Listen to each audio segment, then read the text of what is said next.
और इस वीडियो में मैं बताने वाला हूँ मेरे 1 वीक ट्रिप के बारे में जो मैं थाईलैंड में गया था। Hey guys, Avinash here. Welcome to my channel. If you are new here, do not forget to subscribe and let's get started with my Thailand adventures.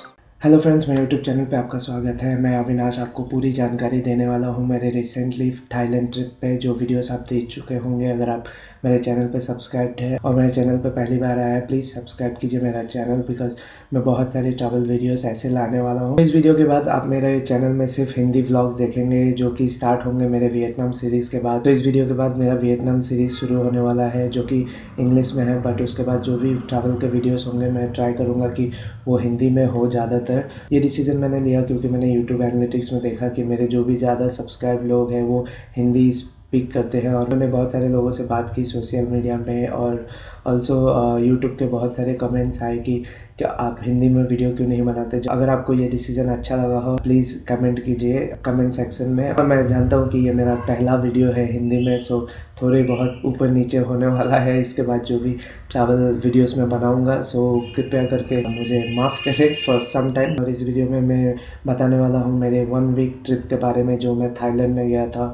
मैंने बैंकॉक, पटाया और फीफी आइलैंड की trip की with my friends 4 people. So इस video में मैं आपको बताने वाला हूँ how to travel to Thailand as a solo traveller और a group traveller, because Thailand बहुत ही मेजर डेस्टिनेशन है फॉर इंडियंस टू गो। इस वीडियो को मैंने मेजरली 4 पार्ट्स में डिवाइड किया है: फ्लाइट्स, होटल्स, फूड एंड जो आखिरी पार्ट है सबसे लंबा वाला, उसमें मैंने डे वाइज जो भी एक्टिविटीज़ की थाईलैंड में उनके बारे में मैं बताने वाला हूँ। कितना खर्चा हुआ, मेरा बजट, सब कुछ मिला के मैं बताऊँगा। सो चलिए आज का वीडियो शुरू करते हैं। सो फ्रेंड्स, आज का पहला पार्ट है फ्लाइट्स के ऊपर, बिकॉज हर ट्रिप का आप जानते ही होंगे कि वो 30 to 40% मेजर कॉस्ट होता है। तो हमने फ़्लाइट्स बुक की थी करीबन 2 हफ्ते पहले, तो इसीलिए हमें थोड़ा ज़्यादा पे करना पड़ा फ़्लाइट्स के लिए। सो हमने बुक की थी श्रीलंकन एयरलाइंस, जो कि हमें पड़ा था 18,044 रुपीज़ अप एंड डाउन। उसमें हमें 30 kg लगेज दिया गया था और प्लस फूड, ड्रिंक्स और एंटरटेनमेंट। बहुत अच्छी फ़्लाइट जर्नी रही थी। अगर आप मेरा श्रीलंकन एयरलाइंस का रिव्यू देखना चाहते हैं, आप डिस्क्रिप्शन में लिंक देख लीजिए जो मैं ऐड कर दूंगा, या तो इन्फॉर्मेशन बार पे आप क्लिक कर सकते हैं। आपको थाईलैंड की टिकट मिल जाएगी अराउंड 14 to 16,000 अगर आप 6 से 7 महीने पहले बुक करते हैं। हाँ दोस्तों, ये हमारा पहला पार्ट था फ्लाइट्स के बारे में। चलिए दूसरे पार्ट की ओर बढ़ते हैं जो कि है वीज़ा और सिम कार्ड के बारे में। तो थाईलैंड ऐसी कंट्री है जहाँ पे आपको वीज़ा ऑन अराइवल मिलता है अगर आप एक इंडियन सिटीजन हो और आपके पास इंडियन पासपोर्ट है, जो कि बहुत ही इंपॉर्टेंट है अगर आप थाईलैंड जाना चाहते हो। जैसे कि नेपाल में आपको पासपोर्ट की ज़रूरत नहीं पड़ती, बट थाईलैंड में आपको पासपोर्ट चाहिए, एज आपको वीज़ा लेना पड़ता है वहाँ जाके, जिसको वीज़ा ऑन अराइवल कहते हैं। अगर आप रिसेंटली प्लान कर रहे हैं थाईलैंड जाने का, तो अप्रैल 2019 तक आपको फ्री वीज़ा दिया जा रहा है थाईलैंड गवर्नमेंट की ओर से, जो कि बहुत ही अच्छी बात है क्योंकि आप देख सकते हैं कि 4,400 रुपीज़ तक आप सेव कर सकते हैं for visa on arrival for Indians. हम जब वहाँ गए थे ये फैसिलिटी हमें नहीं दी गई थी, तो हमें अराउंड 2,000 से 2,200 बाट तक देना पड़ता है अगर आप ऐसे टाइम पे जाते हैं जब आपको वीज़ा फ्री नहीं मिल रहा। 2,000 बाट में आपको रेगुलर वीज़ा मिलेगा, लेकिन उसके लिए बहुत ही लंबी लाइन लगी रहती है वहाँ पे, जिसके वजह से आपको 2 से 3 घंटे वेस्ट हो जाते हैं। अगर आप इमीडिएटली निकलना चाहते हैं एयरपोर्ट से, तो आप एक्सप्रेस वीज़ा ले सकते हैं, जिसको हमें 10 से 15 मिनट लगे थे। बस वीज़ा डॉक्यूमेंट मिल गया, उसके बाद हमने अपना लगेज कलेक्ट किया और वहाँ से निकल गए। लेकिन इसी बीच हमने सिम कार्ड भी वहीं से ले लिया था, जो कि हमें पड़ा करीबन 800 रुपये का, जिसमें 10 GB डेटा था और थोड़े बहुत कॉलिंग मिनट्स। ऐसा हम लोग सोच रहे थे कि हम इंटरनेशनल कॉल्स नहीं करेंगे और व्हाट्सएप कॉल या डेटा का इस्तेमाल करके कांटेक्ट में रहेंगे अपने दोस्तों और फैमिली के साथ। अगर आप 7 से 8 दिन का ट्रिप कर रहे हैं तो आपको डेफिनेटली सिम कार्ड ले लेना चाहिए, क्योंकि आप बहुत सारी फैसिलिटीज़ यूज़ कर सकते हैं, जैसे ग्रैब हो गया, गूगल मैप्स हो गया। आपको एक जगह से दूसरी जगह जाने में हेल्प मिलेगी। वही हमारा दूसरा पार्ट था वीज़ा के बारे में। तीसरे पार्ट की शुरुआत करते हैं। तो तीसरे पार्ट में मैं मोस्टली डिस्कस करने वाला हूँ होटल्स के बारे में। सो पहले मैं बात करूँगा सोलो ट्रैवलर्स के बारे में। तो सोलो ट्रैवलर्स, अगर आपको प्रॉब्लम नहीं है किसी हॉस्टल, तो हॉस्टल्स आपको मिल जाते हैं 400 से 800 रुपये तक। अगर आप बैंकॉक में रहना चाहते हैं तो खाउसान रोड करके एक बहुत ही बेहतरीन सोलो ट्रैवलर्स का हब है, जहाँ पे आप जाके हॉस्टल्स ढूंढ सकते हैं, क्योंकि वहाँ पे बहुत सारे हॉस्टल्स आपको मिल जाएंगे 400 से 1000 रुपये तक के रेंज में। सो हॉस्टल्स के लिए आप ट्राई कर सकते हो hostelworld.com या booking.com, जहाँ पे बहुत सारे हॉस्टल्स लिस्टेड है फॉर यू। तो अगर ग्रुप में आप जा रहे हैं तो आपको होटल्स पड़ेंगे from 1000 to depending on your requirement कि आप कितना खर्चा करना चाहते हैं। आप गोवा, विवो, ट्रिवागो जैसी वेबसाइट्स में जाके देख सकते हैं कि पटाया, बैंकॉक या फिफी जैसे लोकेशंस में कैसे होटल्स मिलते हैं, जो कि मैंने अपने दोस्त के साथ अराउंड 1000 से 2000 तक में बैंकॉक, पटाया और फिफी आइलैंड में भी बहुत अच्छी प्रॉपर्टीज़ में मैं रहा था। उसके बारे में मेरे पास कोई वीडियोस नहीं है, बट या अगर आप मेरी पुरानी वीडियोस देखेंगे तो थोड़ा बहुत आपको रूम के बारे में दिख जाएगा, जो कि मैं नेक्स्ट टाइम से ट्राई करूँगा कि आपको रूम्स भी दिखाऊँ अपने वीडियोस में। आपको हॉस्टल से भी सस्ता पड़ सकता है अगर आप एक ग्रुप या अपने फ्रेंड्स के साथ जा रहे हैं अपने ट्रिप पे। तो वो हो गया होटल्स के बारे में। जो नेक्स्ट थिंग है जो कि फूड के बारे में, आप अगर एक फूडी हो और आपको कोई प्रॉब्लम नहीं होता कि आप डिफरेंट कुजीन्स ट्राई करने में, तो डेफिनेटली आप थाईलैंड की बहुत सारी लोकल चीज़ें ट्राई कर सकते हैं। तो अगर आप अपना बजट मेंटेन करना चाहते हैं तो आप you should definitely go for local food, जो कि बहुत ही चीप होता है कंपेयर टू अगर आप दूसरी कुजीन ट्राई करना चाहते हैं। जैसे कि अगर आप थाईलैंड में इंडियन फूड खाना चाहेंगे, जैसे कि हमने फिफी में ट्राई किया था एक पपाया होटल में, तो हमें 2 लोगों का 1600 का बिल आया था डिनर का, जो कि 800 रुपये पर मील होता है, जो कि बहुत ही ज़्यादा है। तो अगर आप अपना बजट कम में रखना चाहते हैं तो डेफिनेटली ऐसे होटल्स में जाइए, थोड़ा स्ट्रीट फूड ट्राई कीजिए। बिकॉज हमने भी स्ट्रीट फूड ट्राई किया स्कॉर्पियन छोड़ के, जो कि बहुत ही बेहतरीन था।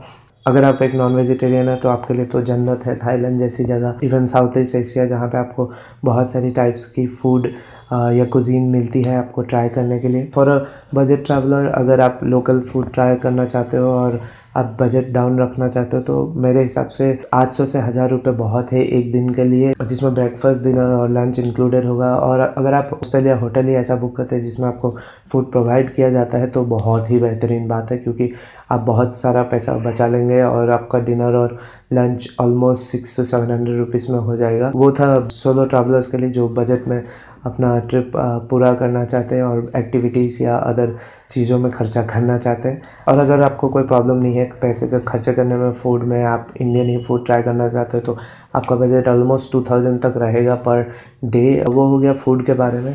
तो ये था 4th पार्ट। अभी जो 5th पार्ट है उसमें मैं अपना पूरा इटिनरी के बारे में आपको जानकारी दूंगा, जिसमें मैं कहाँ कहाँ जाता हूँ, कैसे मैंने डे 1 की शुरुआत की थी। अगर आपने मेरे व्लॉग्स नहीं देखे तो आप डेफिनेटली व्लॉग्स जाके देखिए, क्योंकि वहाँ पे आपको पूरा प्रॉपर स्टोरी दिखाया कि कैसे मैं A to B लोकेशन जाता हूँ, जिसमें मैंने पैसों के बारे में ज़्यादा बात नहीं की है, बट डेफिनेटली आपको अच्छा खासा नॉलेज हो जाएगा कि आपको क्या करना है अपने थाईलैंड ट्रिप में। जैसे कि मैंने बहुत सारी एक्टिविटीज़ की, snorkelling, sea walking, island hopping tours, जैसे कि जिनमें बहुत ही खर्चा होता है, बट मुझे कोई प्रॉब्लम नहीं है ऐसी एक्टिविटीज़ में पैसे देने में, तो बिकॉज़ मुझे बहुत ही बेहतरीन लगती है। मैं स्कूबा का भी प्लान कर रहा था, बट स्कूबा के बारे में कुछ प्रॉब्लम हो गई थी, इसलिए मैं स्कूबा डाइव नहीं कर पाया। बट मेरा हाफ ऑफ दी जो फ़ी था स्कूबा डाइव के लिए वो चला गया। तो क्या कर सकते हैं, ये सारी चीज़ें तो होती है अगर आप ट्रैवल करते हैं। तो चलिए 5th पार्ट की शुरुआत करते हैं, जो कि हमारे इटिनरी के बारे में है,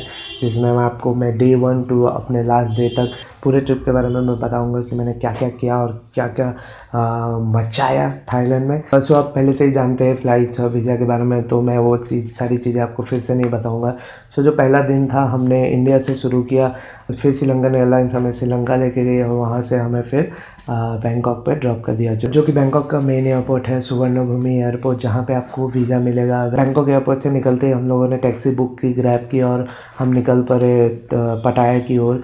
अराउंड 100 to 150 किलोमीटर्स डिस्टेंस पे है, जिसके लिए हमें देना पड़ा अराउंड 3100 समथिंग रुपीज़। जैसे कि हमें पर हेड पड़ा अराउंड 600 to 700 रुपीज़। अगर आप एक ग्रुप में नहीं हो और अकेले में अगर आप खर्चा नहीं करना चाहते 3000 रुपये, तो definitely you can take the bus from Bangkok to Pattaya, जो कि पड़ती है अराउंड 150 से 300 बात तक। तो आपको बहुत ही अच्छा खासा डिस्काउंट में आप पटाया पहुंचा देगी। थोड़ा टाइम लगेगा, बट अगर आप बजट में हैं तो डेफिनेटली आपको थोड़ा टाइम टाइम तो लगाना ही पड़ेगा कुछ जगह पहुंचने के लिए। और उसके बाद हम होटल में चेक इन किए और उसके बाद सब लोग रेस्ट करने लगे। मैंने सोचा क्यों ना मैं बाहर जाके आ जाऊं, क्योंकि मैं उतना टायर्ड नहीं था। तो मैंने सोचा मैं चलता हूं सेंचुरी ऑफ ट्रूथ के ओर। तो अगर आप एक ग्रैब बाइक बुक करते हैं जो कि बहुत ही चीप होता है अगर आप थाईलैंड में ट्रैवल कर रहे हैं, तो अब पटाया मेन एरिया से अगर आप सेंचुरी ऑफ ट्रूथ जाना चाहते हैं तो आपको 60 बात तक पड़ सकता है। अगर आप बाइक टैक्सी लेते हैं ग्रैब की जो कि 120 रुपीज़ तक पड़ती है, और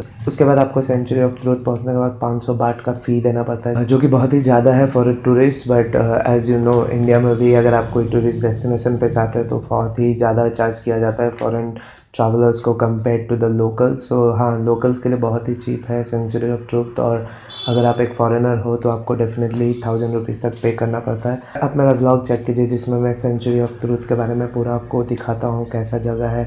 एक बहुत ही बेहतरीन टेम्पल है पटाया में। तो हाँ, वो था मेरा पहला दिन। उसके बाद हम लोग इवनिंग में बस कुछ टूर कंपनीज़ के पास गए और सी वॉकिंग जो कि बहुत ही फेमस है पटाया में, उसके बारे में जानकारी ली। तो हमने नेक्स्ट डे का फुल डे ट्रिप बुक कर लिया था जिसमें हम speed boat trip, island trip और sea walking plus snorkelling trip भी इंक्लूड किया गया हुआ था।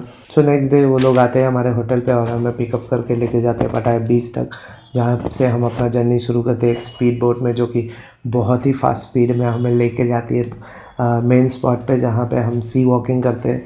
और सी वॉकिंग करने के बाद हम लोगों को वो लेके जाते हैं एक आइलैंड पे, यहाँ पे हमें 2 से 3 घंटे दिए जाते हैं, हमें लंच प्रोवाइड किया जाता है और फिर वहाँ पे आप चिल मार सकते हैं। आइलैंड में 2-3 घंटे बिताने के बाद वो आपको लेके जाते हैं स्नॉर्कल ट्रिप, और हाँ, पूरा दिन ख़त्म हो जाता है इस ट्रिप में। इसीलिए आई विल से कि ये पूरा टूर अगर आप बुक करते हैं तो वर्थ इट था, क्योंकि आपका पूरा दिन आपको बहुत ही मज़े पे बिताने मिलता है।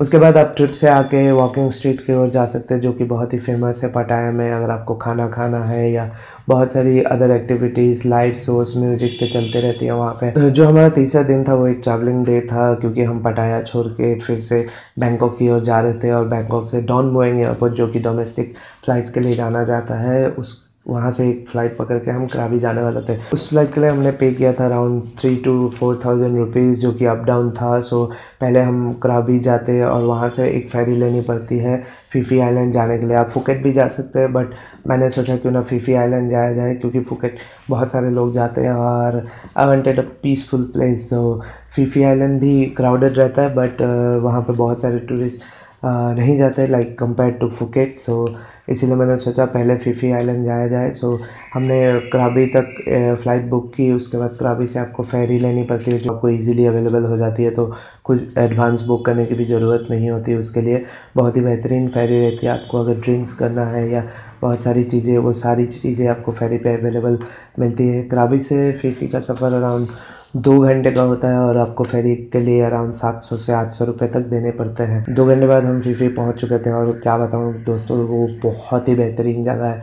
आपको बहुत सारे बोट, शिप्स आसपास दिखेंगे और आपके जो होटल्स होते हैं वो सारे सी फेसिंग होते हैं मोस्ट ऑफ द होटल्स। तो हमने बुक किया था डॉन चकेट होटल, जिसके लिए हमने पे किया था अराउंड 800 रुपीज़ पर है। तो 1600 रुपये में हमें 2 बेड्स दिए गए थे और ब्रेकफास्ट भी इंक्लूडेड था, जो कि आप देखेंगे वीडियो में तो आपको ब्रेकफास्ट देख के लगेगा कि ब्रेकफास्ट ही 800 रुपये तक का है अगर आप एक फॉरेन कंट्री में हैं। कॉफ़ी, फ्रूट्स, सॉसेजेस, बहुत सारी चीज़ें थी। आपको डेफिनेटली मेरा फीफी वाला पहला दिन वाला वीडियो देखना चाहिए जिसमें ब्रेकफास्ट के बारे में मैं आपको दिखाता हूँ कि क्या क्या चीज़ें मिलती हैं। बस रूम में जाके थोड़ा रेस्ट किया। उसके बाद शाम को हम निकले। हमने पपाया रेस्टोरेंट में इंडियन फूड खाया, जिनके ओनर बहुत ही अच्छे पर्सन है। वहाँ का कोकोनट वाटर तो आपको डेफिनेटली ट्राई करना चाहिए, बिकॉज वो बहुत ही बड़ा है। लाइक उससे उतना बड़ा कोकोनट देखा ही नहीं होगा मैंने। और उसमें जो वाटर था वो खाते ही मेरा पेट भर गया। लाइक जो फूड आया हुआ था वो मैंने बहुत ही स्लोली खाया और ख़त्म किया, because wasting food is not a good thing to do. So यह पपाया में हमने डिनर किया और फिर हम लोग आसपास ही घूम रहे थे। तो हमारे होटल वाले ने बताया कि आपके क्या प्लान्स हैं नेक्स्ट। तो अगर आप कोई भी होटल में जाते हैं, आप उनसे बात करेंगे तो वो डेफिनेटली आपको हेल्प करेंगे कोई भी ट्रिप या टूर बुक करने के लिए। तो हमारे होटल फिफी डॉन जैकेट में हमें उन लोगों ने बताया कि आप स्कूबा नहीं कर पाए तो क्या हुआ, आप एक दिन के लिए अपना स्नॉर्कल ट्रिप कर सकते हैं, जहाँ पे बोट आपको लेके जाती है बहुत सारे ब्यूटीफुल प्लेसेस, जैसे मंकी बीच जहाँ पे आप मंकीज़ के साथ खेल सकते हो। बहुत ही प्यारे मंकीज़ से, पता नहीं कैसे, बिकॉज इन इंडिया आपको पता ही है कि monkeys are so scary, maybe it's the way we treat them they treat us. So हाँ, तो मंकी बीच के बाद वो हमें लोसामा बे लेके गए, माया बे लेके गए, जो कि बहुत ही फेमस हुआ था after Leonardo's movie the beach. और ये था हमारा दूसरा दिन फिफी में, like a 4th day on our Thailand trip. Next day हमारा फिर से ट्रैवल डे होने वाला था, जहाँ पे हम फेरी लेके बैंकॉक की ओर जा रहे थे। सो हमारे पास बैंकॉक में एक दिन था, उसके बाद हमारी फ़्लाइट थी to return to Bangalore the next day. जिस दिन हम पहुँचे उस दिन हमारे पास ज़्यादा कुछ करने को नहीं था, तो हमने डिनर किया और अपने दूसरे दोस्तों से मिले। फिर हमने बैंकॉक में आसपास वॉक किया और उसके बाद सो गए। तो हमारा नेक्स्ट डे था, उस दिन हम लोग गए ग्रैंड पैलेस की ओर। हमने टैक्सी बुक की जो कि हमें अराउंड 300 रुपीज़ इंडियन रुपीज़ में हमें पहुँचाने वाली थी ग्रैंड पैलेस तक। बट गाइस, बैंकॉक का ट्रैफिक ने मेरे को सही में बेंगलोर की याद दिला दी। सो कि हमें हर 5 मिनट में कुछ ना कुछ सिग्नल या जैम में रुकना पड़ता था। तो हाँ, तो ग्रैंड पैलेस के बाद हमने सोचा कि हमारे पास ज़्यादा टाइम तो है नहीं, आज हम लोग लेट उठे थे, तो हम लोगों ने सोचा कि क्यों ना कोई मॉल में जाके शॉपिंग की जाए। तो हम लोग प्लैटिनम मॉल की और बढ़े, जो कि बहुत ही बेहतरीन है। लाइक आप अगर चीप कपड़े या बहुत सारी चीज़ें खरीदना चाहते हैं, it's heaven for even boys. Like इतने सारे टी शर्ट्स ऑप्शन है, मैंने 5-6 टी शर्ट खरीद डाले जो कि मुझे पड़े अराउंड 200 रुपीज़ इंडियन रुपीज़, जो कि बहुत ही अमेजिंग है। मैं अभी भी पहन रहा हूँ। आप जाके वहाँ पे शॉपिंग कर सकते हैं। गर्ल्स के लिए तो वो जन्नत है। लाइक वहाँ पे every floor, like first 2 floor boys के लिए है और उसके बाद जो बाकी फ्लोर्स है it's for girls dresses. Next floor is about accessories, उसके ऊपर वाला floor is about shoes and all. अगर आपको भूख लगती है बीच में तो वहाँ पे ही खाना खा सकते हो और अपना शॉपिंग ट्रिप कंटिन्यू कर सकते हो।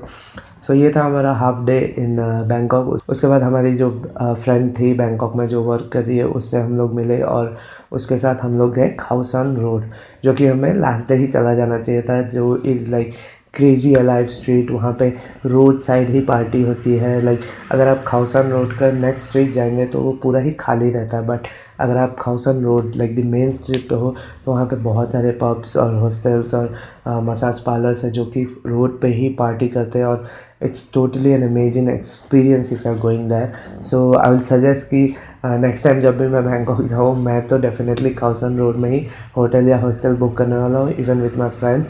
तो ये था हमारा पूरा ट्रिप। खाउसान रोड के बाद हम लोग अपने फ्रेंड के घर पे गए, वहाँ पे मज़े किए। उसके बाद हम लोग निकल गए अपने अपने होटल की तरफ, क्योंकि हमारा फ़्लाइट नेक्स्ट डे मॉर्निंग था और उसके बाद हमें निकलना था अपने देश की ओर, इंडिया।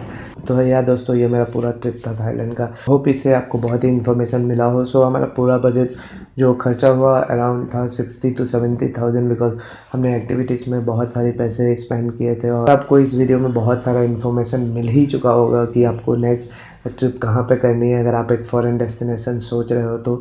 सो 50 से 60 हज़ार में आपका थाईलैंड ट्रिप हो सकता है अगर आप ग्रुप में भी जाते हो, और अगर आप सोलो जाते हो तो डेफिनेटली उससे भी कम में हो सकता है। और अगर आपको एक्टिविटीज़ करना पसंद नहीं है उतना तो बहुत ही पैसे बच जाएंगे आपके। सो हाँ, यही था हमारा थाईलैंड ट्रिप।